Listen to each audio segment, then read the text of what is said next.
My name is Joseph. I have two questions to ask. Why all the Muslims men are allowed to marry for 4 women? And the second one is, how can you prove that Jesus was not crucified? Brother, there's two questions. Brother, are you a Christian? I am. Brother, there's two questions. That why does Islam permit a man to have up to 4 wives? Why does Islam permit a man to have more than one wife? And second question, how can you prove that Jesus Christ, peace be upon him, was not crucified?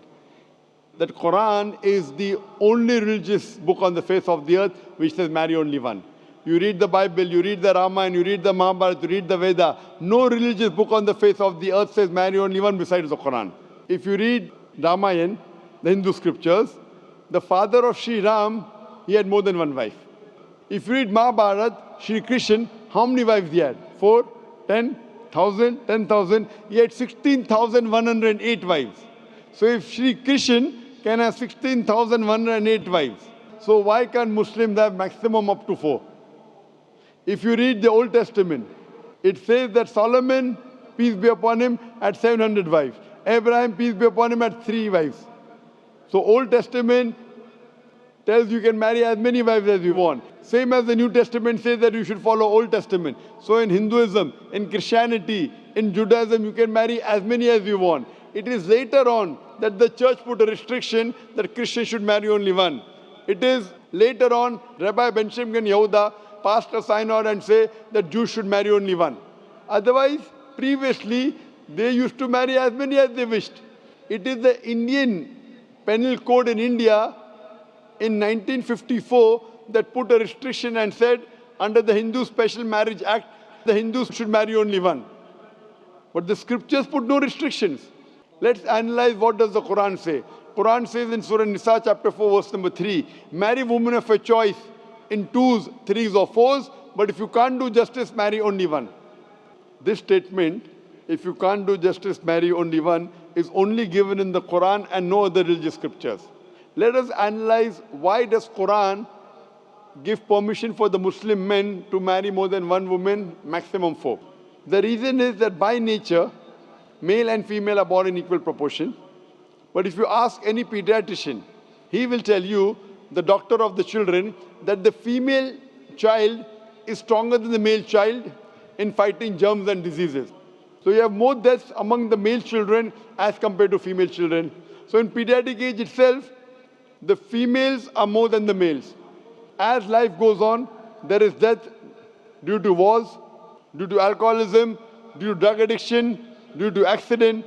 In all these cases, more men are dying as compared to females. So today in the world, there are more females as compared to males. In few countries, like India and China, the female population is less than the male population because of female feticide and female infanticide. In India, according to a BBC report, every day more than 1,000 fetuses are being aborted after they are identified as females. If you multiply this figure by 365, you get a total of more than 1 million fetuses are being aborted every year in India after they are identified that they are females. According to the Tamil Nadu government hospital report, out of 10 females born alive, 4 are put to death. If you stop this evil practice of female feticide and female infanticide in India, even in India, the female population will become more than the male population. Even in China, if you stop this evil practice, the female population will become more than the male population. Today, if you analyze, in USA alone, there are 4.7 million females more than males. In UK alone, there are 1.2 million females more than males. In Germany alone, there are 1.6 million females more than males. In Russia alone, there are 10.6 million females more than males. And God alone knows that how many females are more than males throughout the world.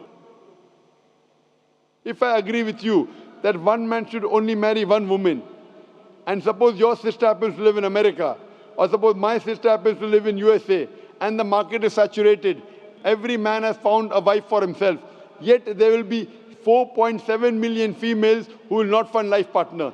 And if your sister happens to be one of them, or if my sister happens to be one of the 4.7 million females who have not found a life partner for themselves, the only option for them is that she either marries a man who already has a wife, or becomes public property?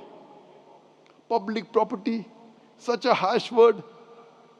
It is the most sophisticated word I can use. I cannot use a better word. You know, in America, today the statistics tell us, on average, a man has 8 different sexual partners before he settles down with one. Having mistresses in USA is very common. 5, 10, 20, 30, no problem. Having more than one legal wife, it doesn't go down their throat.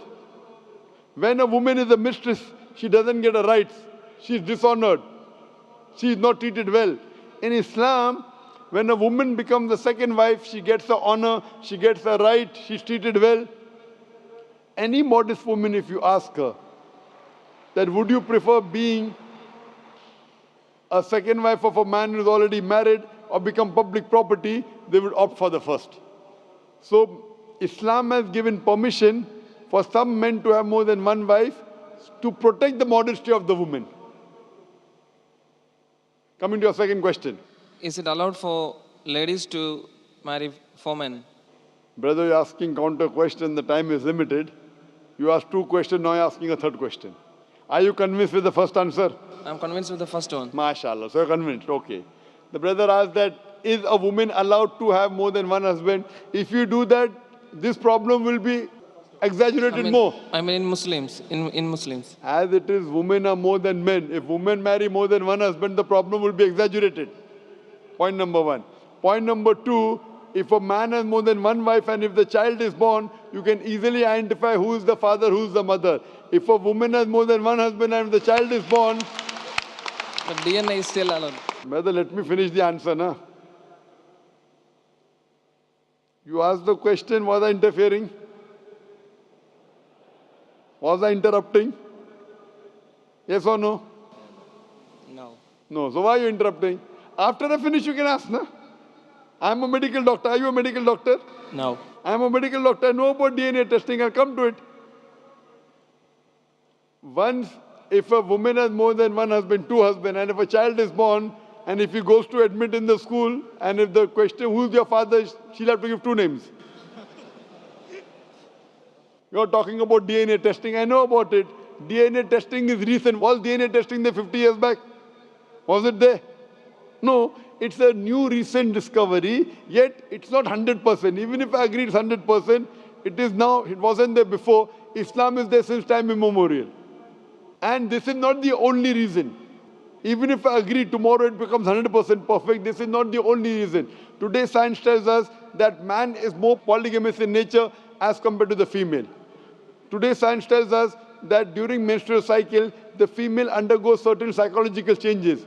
It's not possible for her to do the role of multiple wives. But a man doesn't undergo these changes, it's possible for him to do a role of multiple husbands. Today science tells us that if a man has multiple sexual partners and all are faithful, there is no problem. But if a female has multiple sexual partners and all are faithful, there are chances of sexually transmitted diseases to emerge. And that disease will go back to the male partner.